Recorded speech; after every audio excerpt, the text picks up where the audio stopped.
नमस्कार, live cities में आपका स्वागत है। मैं हूं दीपक प्रियदर्शी। बिहार की राजनीति दिन ब दिन नए नए घटनाक्रमों को अपने साथ लेकर चल रही है।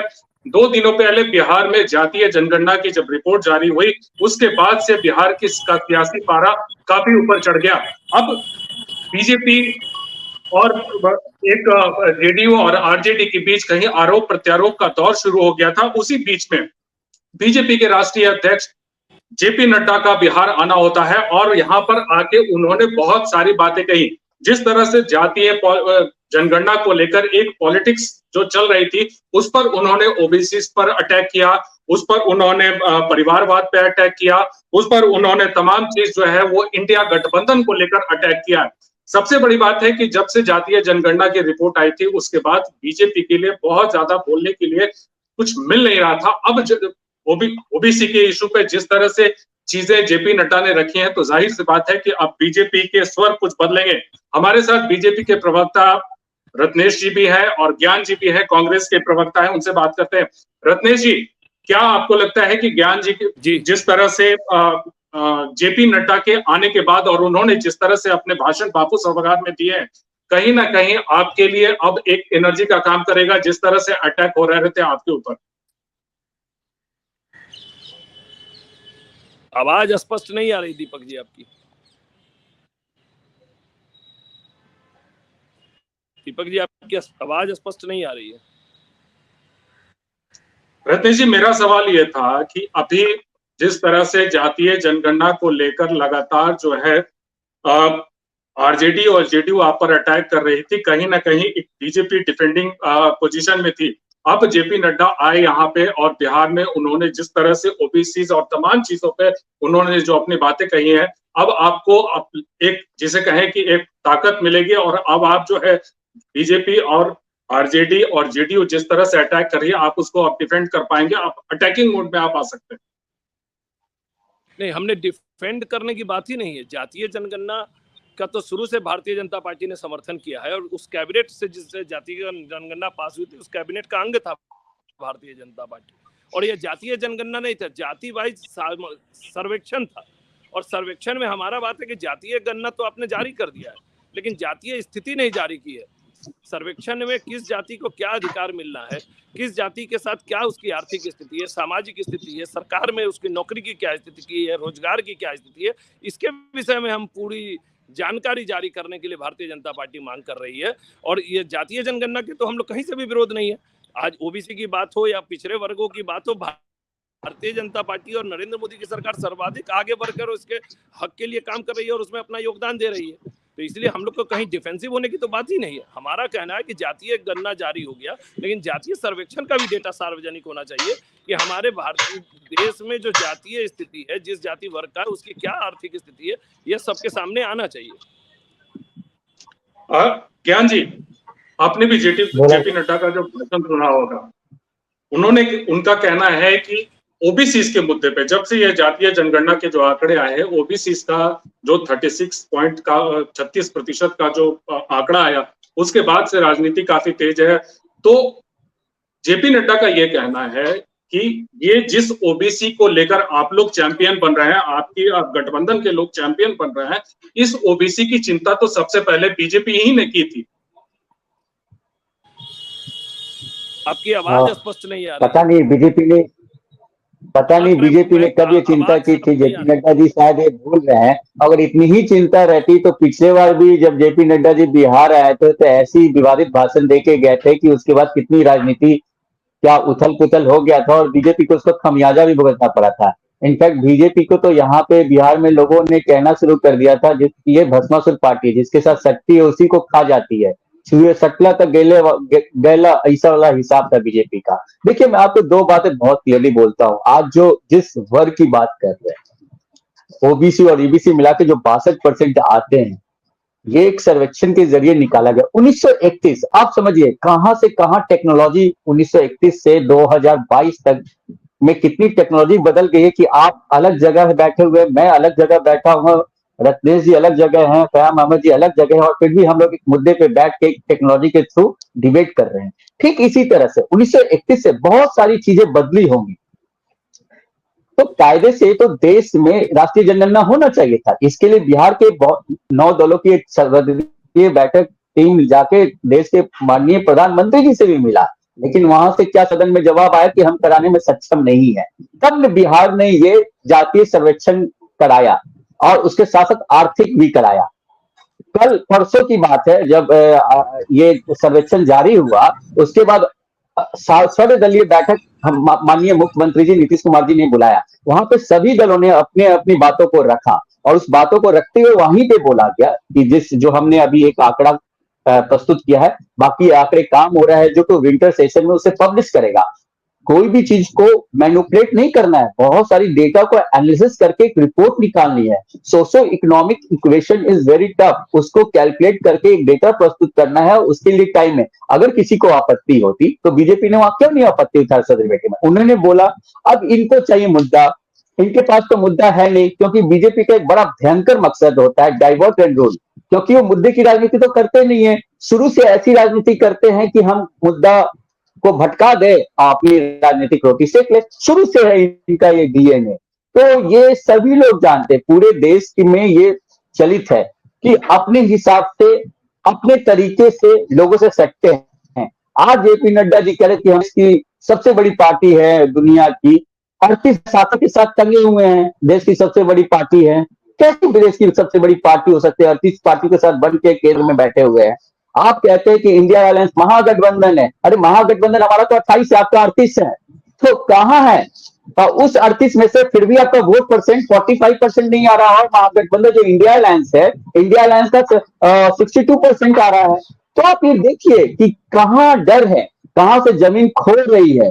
और जिस सेगमेंट की बात करते हैं, जिस तरह से राजनीतिक पिच होती है, वो मुद्दे की होती है। आप बताओ, आप एक मैं आपसे पहली बार इंटरेक्ट कर रहा हूं, आप शायद मेरे बारे में, हम आपके बारे में नहीं जानते, लेकिन मुझे इतना विश्वास है दीपक जी कि आप जैसे सुलझे व्यक्ति, जिस तरह से आपने सवालों को रखा है, मैं विश्वास दिलाता हूं कि हम लोग क्या है, हम लोग को क्या चाहिए, किसी भी एक आम आदमी को, कि अगर हमने वादा आपसे किया कि हम आपको ये कर देंगे, आप हमको ये मौका दीजिए, अगर आपने वो काम नहीं किया तो आपको क्या लोग कहेगा? धोखेबाजी कहेगा ना, चीटर कहेगा ना, जुमलाबाजी कहेगा ना। तो 2 करोड़ पर ईयर नौकरी देने का वादा करके युवाओं से तो वोट तो ले लिए, लेकिन ठग दिए। मैं बाकी बातों पर नहीं जाता हूं, महंगाई के मुद्दे पे आए, लेकिन महंगाई देखिए चरम सीमा पे।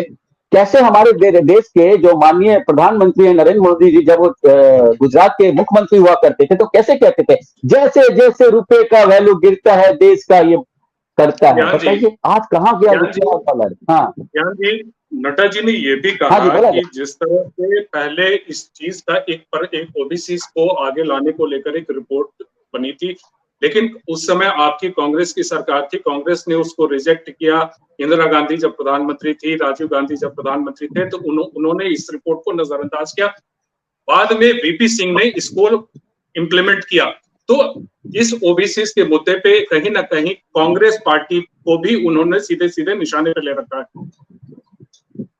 देखिए दीपक जी, मैं साफ शब्दों में एक बात कहूंगा, आज बहुत ओबीसी की याद आ रही है बीजेपी की।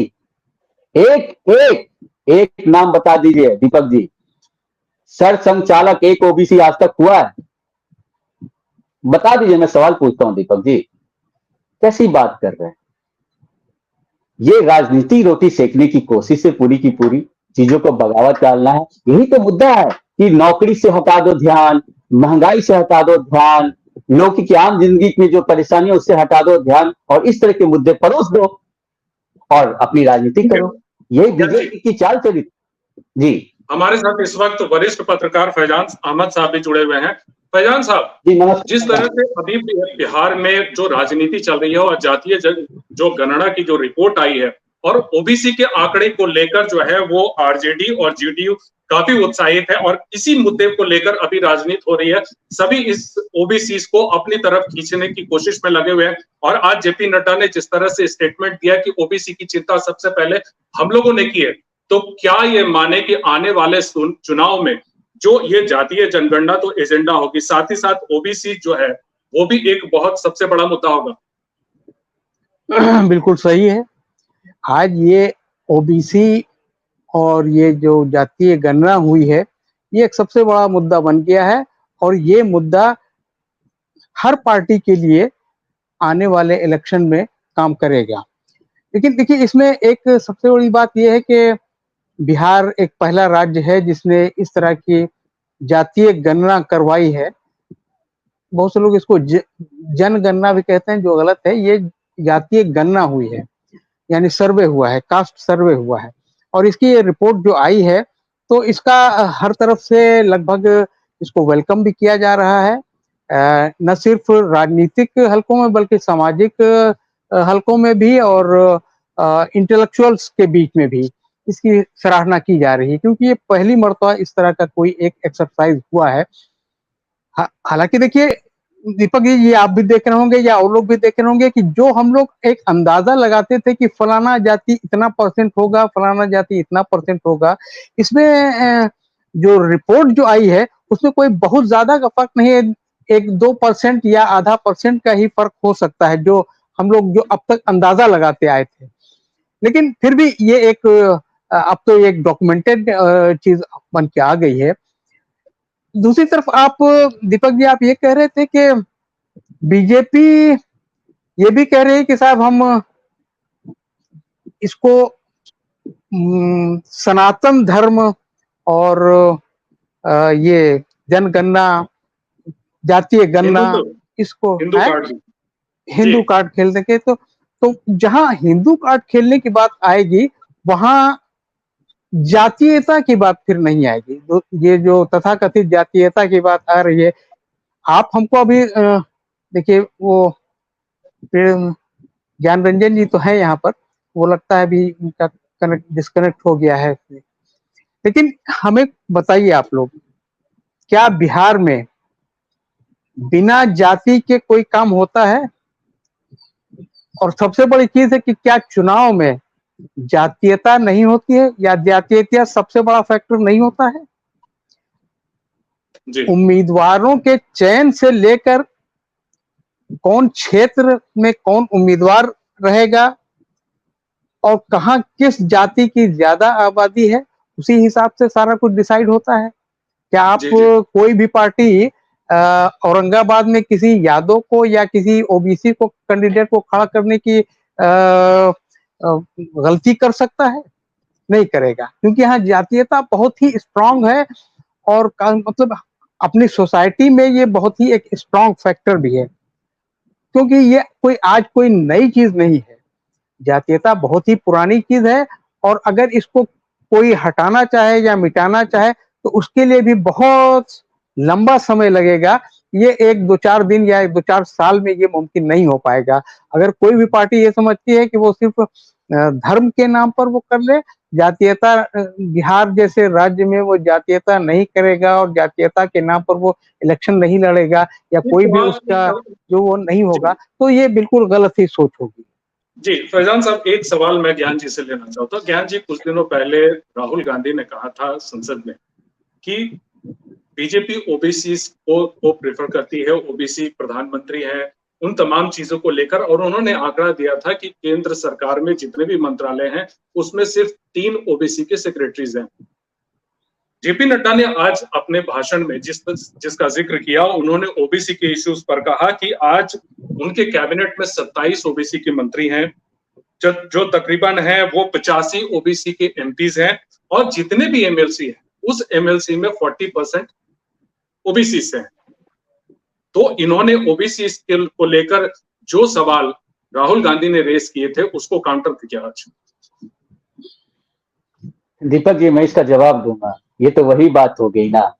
हाँ, बीजेपी दूसरे पे उंगली उठाती कि जात पात नहीं करते। जब कैबिनेट एक्सपेंशन लास्ट टाइम हो रहा था तो इन्होंने कैबिनेट एक्सपेंशन नहीं, ओबीसी के नाम पे एक्सपेंशन किया था। जिस देश के प्रधानमंत्री छाती ठोक के बोलते हैं कि मैं ओबीसी से बिलोंग करता हूं, और जब देश के प्रथम व्यक्ति जो राष्ट्रपति का चुनाव होता है या नॉमिनेशन होता है, उन्होंने सीधा कहा आदिवासी महिला को दे रहे हैं, तो राजनीति तो वो पूरा है, वो आप भूल जाइए। ये बड़ी बड़ी बातें हैं। अब मैं आता हूं, 2 अलग अलग चीजें हैं। सेक्रेटरीज यूपीएससी एग्जाम के थ्रू आते हैं।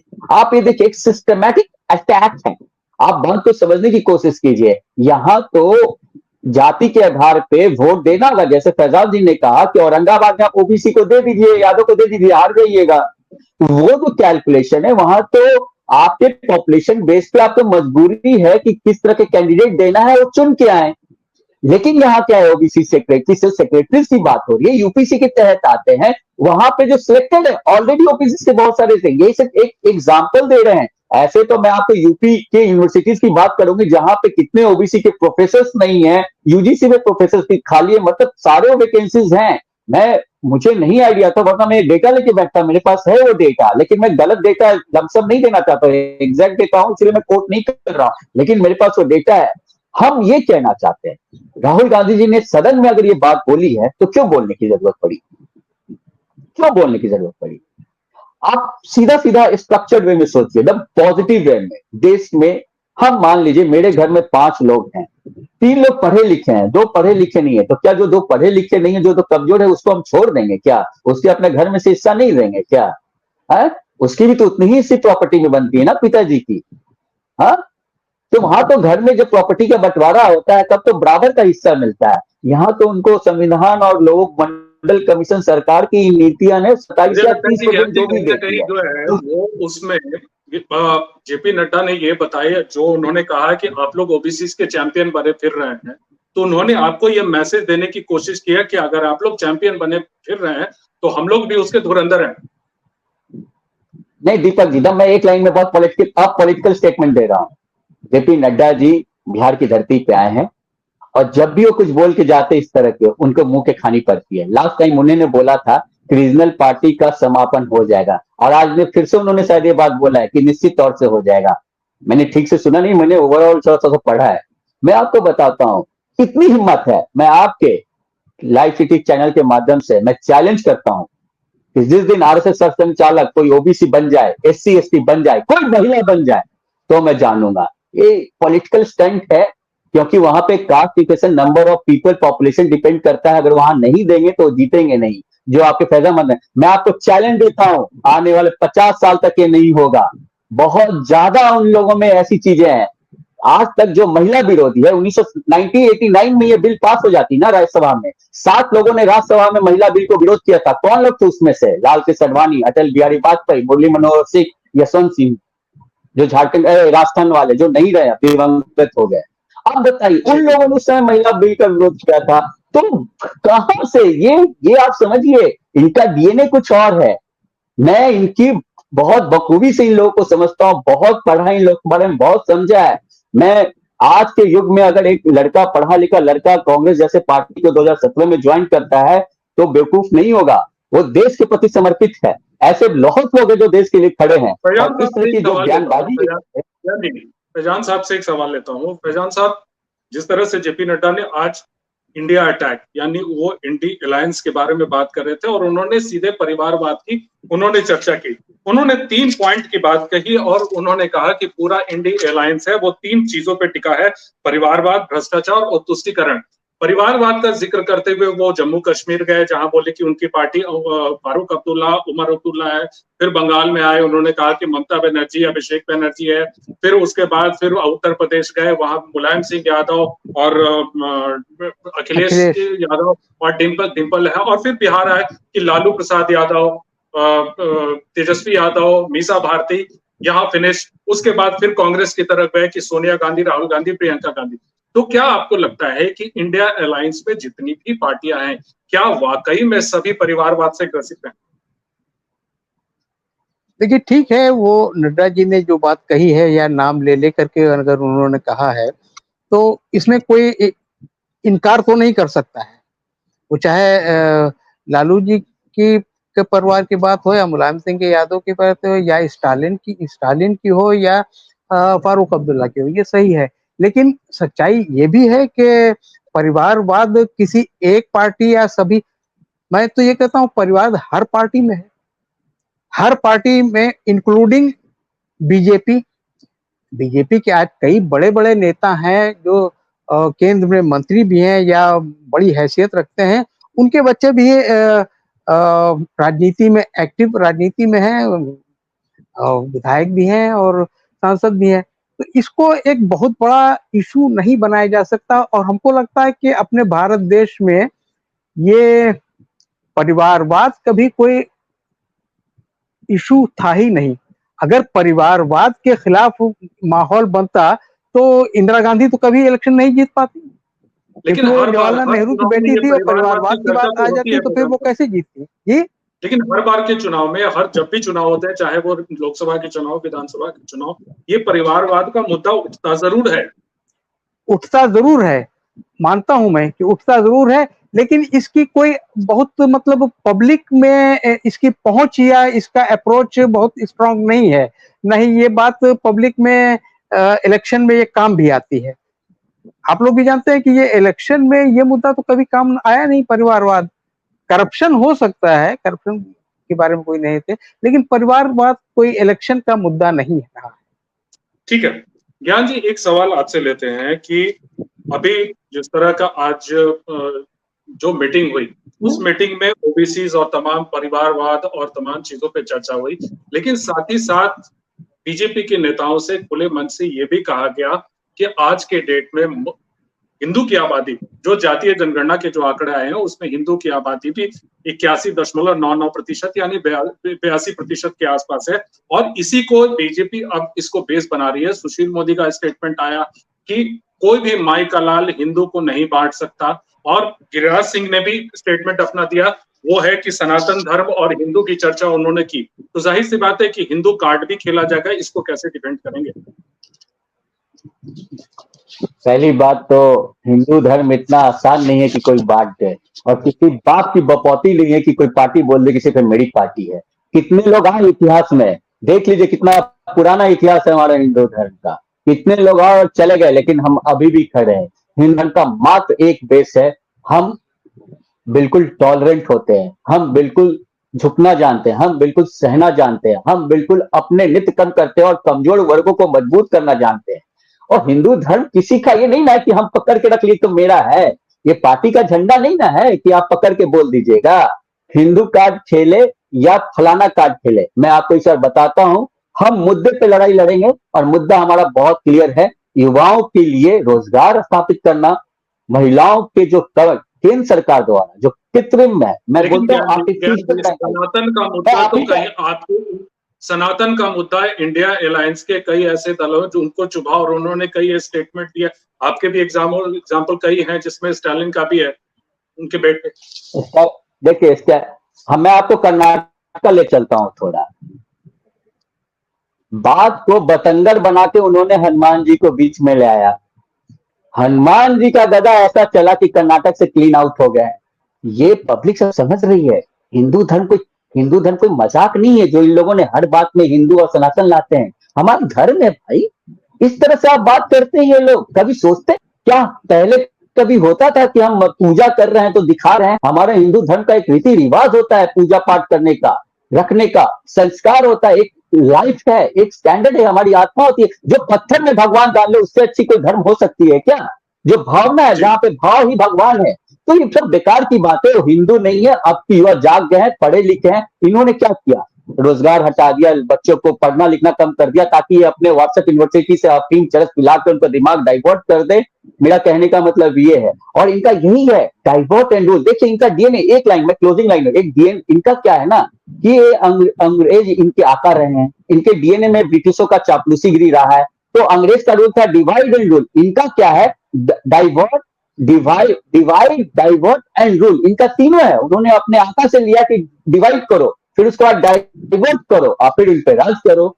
लेकिन ये चलने वाला नहीं है। झांसे में आ गई थी पब्लिक 2014-19 में। इस बार इनको इतना डर लग रहा है कि आप देखो किस तरह से चीजें हो रही, कितने घबराए हुए हैं। 38 पार्टी 2019 से पहले इन्होंने एक भी एनडीए की थी।